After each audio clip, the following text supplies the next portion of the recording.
Alright, before I start, just a quick note. Most of what I'll be discussing here is kind of a theory build crafted after learning yesterday about the new summon-based legendary essence for wizards.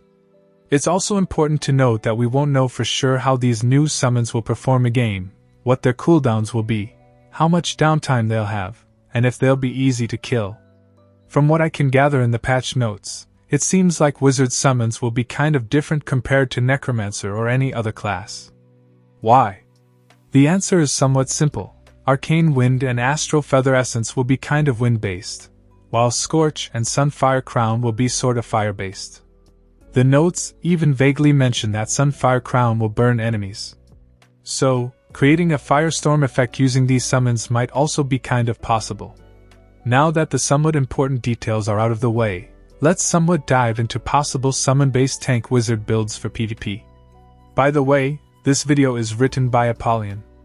Anyhow, let's get into the good stuff, and don't forget to leave a like and subscribe, you'll get a free cookie for it.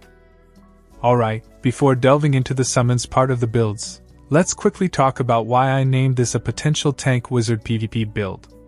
The reason for that is, we will have a 33% damage reduction in this build, and on top of that, we will have a 45% damage reduction for continual damage.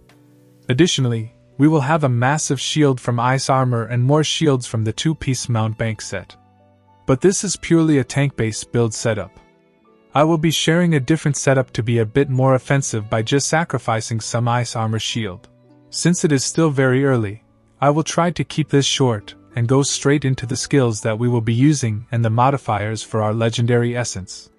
Starting with our first skill, which will be the primary attack, I decided to go with Magic Missile and chose Force of Harakas as the essence for it. Honestly, I was not able to think of anything else right now without running real tests of my own to see what performs better, so this was a safe bet for now. Summons plus some heavy damage from the primary.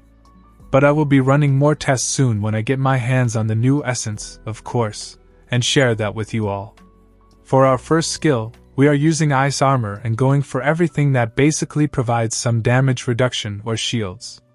Our chest is Nor the Hail Nurse, which gives us 15% damage reduction, while the ice armor is active and also has 3.6% skill cooldown at max essence mastery.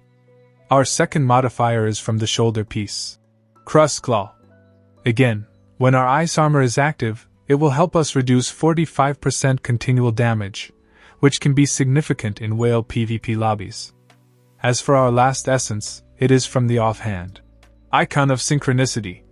Only using this for that additional 7.2% cooldown for ice armor. This is the first setup for ice armor if we want to be very tanky with shields. The second setup that I will be sharing here is going to be more offense-based using ice armor. Now for my second setup for ice armor, which is more offensive-based. I switch out a few essences and even use one of the new essences that will be coming on the 21st of February. So now our first essence is Halted Breath. That can increase the duration of our ice armor skill by 30%, and I believe at max essence mastery, it will also give us a 7.2% skill cooldown for ice armor. Again, I am pairing it with Crust Claw to reduce continual damage by 45%. And for the third essence, this is where things get more fun and offensive.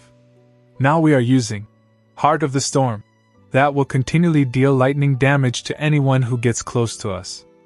I believe, thanks to our new chest essence that increases the duration of ice armor by 30%, we should be able to have 100% uptime for Heart of the Storm.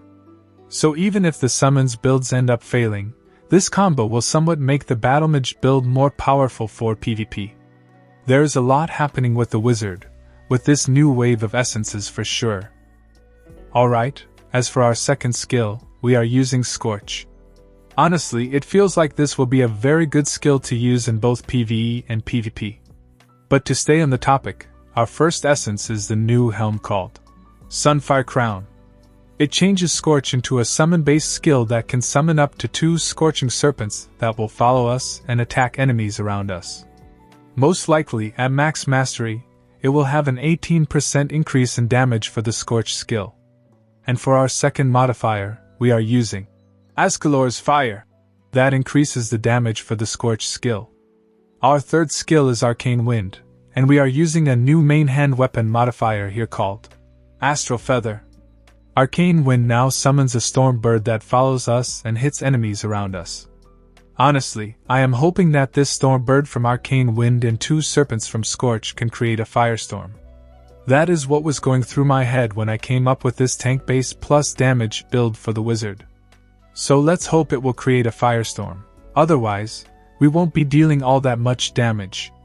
And now for the last skill. I was originally thinking of going for Teleport, but then decided why not add more damage reduction to our builds and go for the new pants essence called Fortified Entropy. That can give us another 18% damage reduction when the skill is active, of course. But to use these pants, we will have to change our shoulder piece from Crust Claw, which gives us 45% continual damage reduction, to the new shoulder piece, Crystalline Shadow, that now summons basically a shadow clone that will use Disintegrate and hit enemies. But yes, those are the skill and essence setups for now.